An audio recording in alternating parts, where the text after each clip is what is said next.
High friends, আমি Shovan. Welcome to my YouTube channel. এখন আমি গুলমোহর ওয়েব সিরিজটাকে নিয়ে কথা বলবো, যেটা চরকি ওটিটি প্ল্যাটফর্মে 15 মে 2025-এ চলে এসছে। টোটাল সাতটা এপিসোড, এবং এক একটা এপিসোডের ডিউরেশন কিন্তু সরগমের যে সা রে গা মা পা ধা নি সা এইভাবে কিন্তু করা হয়েছে। এবং 3 ঘন্টার উপরে ওয়েব সিরিজের ডিউরেশন, 3 ঘন্টা 8 মিনিটের মতো একটা ওয়েব সিরিজ। একটা এপিসোডের ডিউরেশন অলমোস্ট 20 মিনিটসের উপরে। এবং আমি বলবো যে এই সিরিজটাকে যেভাবে সৈয়দ আহমেদ শৌকি যেভাবে বানিয়েছে, সেটা কিন্তু অন্যরকম একটা ভাইব দেবে। এটা কিন্তু কারাগারের মতো নয়, এটা কিন্তু সম্পূর্ণ অন্যরকম একটা রহস্যজনক টাইপের, অথচ জিনিসটাকে কিন্তু অনেকটা ফ্যামিলি ড্রামা হিসেবে কিন্তু চিহ্নিত করা হয়েছে আপনি যদি সিরিজটা দেখেন প্রথম থেকে শেষ অবধি। এবং আমি যদি বলি এই সিরিজের ইউএসপি কি, এই সিরিজের ইউএসপি হলো এই সিরিজের ব্যাকগ্রাউন্ড স্কোর বা বিজিএম, যেভাবে এখানে নিয়ে যাওয়া হচ্ছে প্রথম থেকে শেষ অবধি, সেটা কিন্তু একটা অদ্ভুত রকমভাবে জিনিসটাকে বদল করে।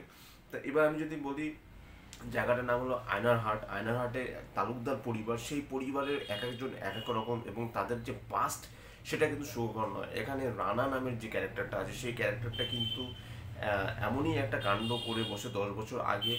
সেই জিনিসটা নিয়ে এখানে এমন একটা পরিবেশ সৃষ্টি করা হয়েছে, বা এখানে প্রত্যেকটা ক্যারেক্টারকে যেভাবে ইন্ডিভিজুয়ালি দেখানো হয়েছে সেগুলো কিন্তু যথেষ্ট ভালো, এবং প্রত্যেকের কাজ যথেষ্ট ভালো। প্রত্যেকের পার্সিয়ান অভিনেতা, এবং ইন্ডিয়া থেকে এই ফার্স্ট টাইম শাশ্বত চ্যাটার্জি কিন্তু তার এখানে অ্যাজ এ চরকিতে ডেবিউটেন্ট ওয়েব সিরিজ হিসেবে তাকে আমরা দেখতে পাবো, এবং তার কাজও যথেষ্ট ভালো।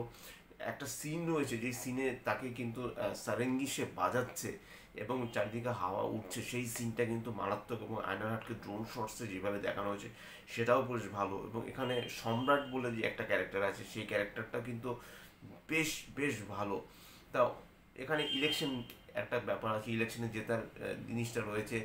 এবং এখানে প্রত্যেকটা ক্যারেক্টারকে যেভাবে ইউটিলাইজ করা হয়েছে বেশ অন্যরকমভাবে, আপনারা হয়তো বা একটু বোরিং ফিল করবেন, কারণ এটা অনেকটা স্লো বার্ন ট্রিটমেন্ট টাইপের একটা ওয়েব সিরিজ। এটা এখানে সেরকম ফান ব্যাপারটা নেই, বা এখানে বা ডায়লগের সেরকম কারিগরি নেই।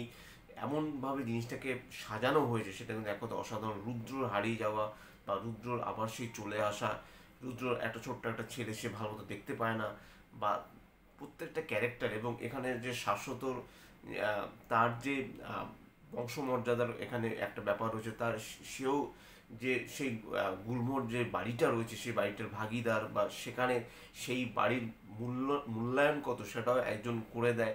যদিও কে করে সেই জিনিসটা কিন্তু এখানে ইন্টারেস্টিং ওয়েতে কিন্তু দেখানো হয়নি পুরোপুরিভাবে। মূল্যটা ধরা হয়েছে, কিন্তু কার সাথে কি কথা বলেছে সেই ব্যাপারটা কিন্তু ধরা হয়নি। এবং বড় দাদা হিসেবে কিন্তু যে রয়েছে, তা সে অনেকটা সাইলেন্ট থাকে। প্রত্যেকটা ক্যারেক্টারই কিন্তু বেশ অন্যরকম। তো এখানে প্রথমেই আমি বলা আমার উচিত ছিল, কিন্তু যেটা বলা হয়নি, এখানে কাস্টিংয়ের যারা রয়েছে, যাদের ছাড়া এই সিরিজটা সম্পূর্ণ হয় না, তাদের হলো শাশ্বত চ্যাটার্জি, ইন্তেখাব দিনার, মুস্তাফিজুর নূর ইমরান, সুষমা সরকার, সারা জাকের, মীর নৈফুল আশরাফি জিসাম, সারিকা সাবা, তৌফিকুল ইসলাম ইমন, এবং Mostafa Manowar as a police inspector, মানে দারোগা বাবুর ভূমিকায় তার অভিনয় কিন্তু ফাটাফাটি। সে এখানে যেভাবে অভিনয় করেছে, এবং আয়নাহাটে থানার বড় বাবু তিনি, এবং তার আন্ডারে একটা লোক কাজ করে, তার অ্যাক্টিংও আমার কিন্তু বেশ ভালো লেগেছে। মজা, তার স্ক্রিন প্রেজেন্স যথেষ্ট কম ছিল, কিন্তু তারপরও আমার বেশ ভালো লেগেছে। এবং এখানে আয়নাহাট যে জায়গাটা দেখানো হয়েছে, এবং এই তালুকদার পরিবার যথেষ্ট প্রভাবশালী। তাদেরকে সবাই আহ, গণ্যমান্য করে বটে, কিন্তু আবার ভয়ও পায়। সেই রিজনটা কি সেটা এখানে খোঁচা করে দেখানো হয়নি, কিন্তু প্রত্যেকটা ক্যারেক্টারকে যেভাবে স্পেস দেওয়া হয়েছে সেটা কিন্তু এক কথা অসাধারণ। এবং চরকির কাজ আমি বারবার বলে আসছি, চরকি কিন্তু হইচই ওটিটি প্ল্যাটফর্মের থেকে অনেকটা এগিয়ে, কারণ চরকির তাদের মেইন ব্যাপার হলো তারা কিন্তু কন্টেন্ট ওরিয়েন্টেড কাজ করতে বেশি ভালোবাসে। আপনি যদি গুলমোর সিরিজটা দেখেন, হয়তো বা সিরিজটা দেখে আপনার ভালো নাও লাগতে পারে, কিন্তু এই সিরিজটা থেকে কিন্তু অনেক কিছু উঠে আসছে। এবং যেভাবে সিরিজটাকে শেষ করছে, আপনি কিন্তু মুখিয়ে থাকবেন যে কবে সিজন 2টা আসবে। কিন্তু এখানে হইচই প্ল্যাটফর্মে কিন্তু সেই জিনিসগুলো হয় না, যেভাবে শেষ করা হয় অনেকে জিনিসটাকে পছন্দ করে না, যদিও অনেকে সাবস্ক্রিপশন নিয়ে থাকেন যার জন্য ওয়েট করে। কিন্তু তারপর আমি বলবো যে আমি তুল্যমূল্যর বিচারে আমি যাচ্ছি না, কিন্তু তারপর আমি বলবো যে কোথাও গিয়ে যদি একটা বিচার বা বিশ্লেষণ যদি করা হয়ে থাকে, তাহলে আমি বলবো যে হইচই থেকে কিন্তু চরকির কাজ অনেক অনেক ভালো। এবং এখানে প্রত্যেকটা কাজ, সাউন্ড ডিজাইনের কাজ, সাউন্ড মিক্সিংয়ের কাজ, বিজিএমের কাজ, কালার প্যালেটের কাজ, পোশাক পরিচ্ছদের কাজ, ক্যামেরার কাজ, ডিওপির কাজ থেকে শুরু করে প্রত্যেকটা কাজ খুব নিখুঁতভাবে এবং খুব ডিটেলিংয়ের সাথে কিন্তু জিনিসটা দেখানো হয়েছে। একটা রাজনৈতিক একটা অস্থিরতাও কিন্তু এখানে রয়েছে, কিন্তু সেই জিনিসটাই কিন্তু ঠিকঠাক মতো এখানে ইউটিলাইজেশন যেটা, সেটা কিন্তু ঠিকঠাক মতো করা হয়েছে, যার জন্য কিন্তু বাংলাদেশের ডিরেক্টররা কিন্তু যথেষ্ট ভালোভাবে গুছিয়ে কাজ করেন। এই গুলমোহর এই কাজটা কিন্তু অনেকদিন আগে আসার কথা ছিল, অনেক আগে রিলিজ হওয়ার কথা ছিল, কিন্তু এই যে এত ভালো ডিটেলিং, এই ডিটেলিংয়ের জন্যই কিন্তু এই কাজটাকে আমি অনেকটাই এগিয়ে রাখবো। চরকি অন্যান্য যে কন্টেন্টগুলো রয়েছে সেই কন্টেন্টগুলো থেকে কিন্তু গুলমোহরের কাজটা আমার বেশ বেশ ভালো লেগেছে। এবং শাশ্বত চ্যাটার্জি তিনি রীতিমতো ফাটিয়ে অভিনয় করেছেন কিছু কিছু জায়গায়।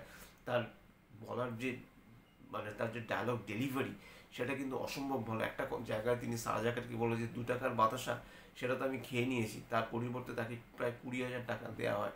সেই টাকাটাই বা কেন দেওয়া হয় সেগুলো জানতে হলে অবশ্যই আপনাদেরকে এই সিরিজটা দেখতে হবে। এবং এই সিরিজটা কোথাও গিয়ে না আপনাকে বসিয়ে রাখবে, 3 ঘন্টা টাইম কীভাবে যে চলে যাবে আপনি বুঝতে পারবেন না।